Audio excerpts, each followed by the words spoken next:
Once I got old enough to realize that I had them and what they were, I actually had to ask my mom. I had no idea when they started, how we learned about it the first time. Mom just said that when I was a young kid, around the age of 3 or 4, I always had issues around my dad, which my dad was a farmer, still is.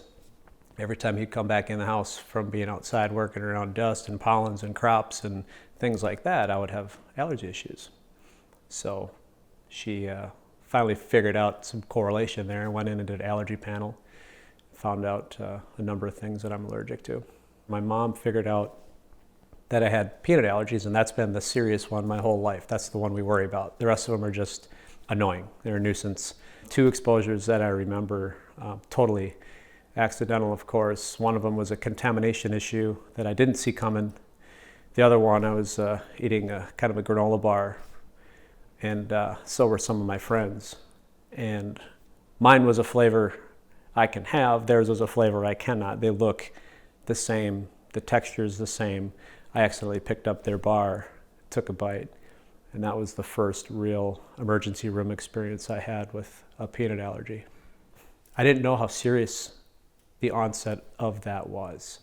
It was very fierce, and my eyelids swelled shut, got really thick, my earlobes and the back of my legs started itching. I started feeling indigestion, and I kind of panicked a little bit.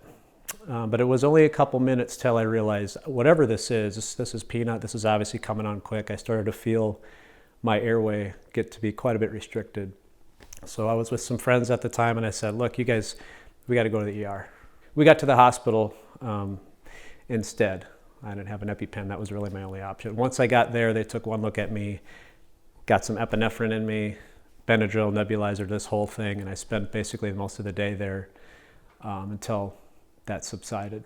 We just thought casually, in seeing Doc recently for a physical that I had to have, he asked me if there's any refills and things, and I have asthma, allergy-induced asthma, so an albuterol inhaler is something that takes care of the hay fever and the soy allergies and the things like that on the farm. Usually an inhaler is kind of my rescue there.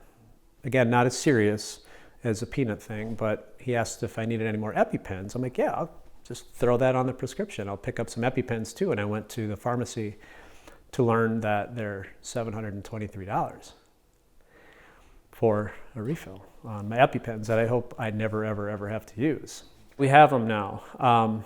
I don't have it on me now. I don't have it with me at work every day, but it's never farther away from me than it would need to be to get to it in an emergency. So I keep it in a travel bag with my bathroom toiletry things if I'm traveling, or my wife keeps it in her purse, which is always on her.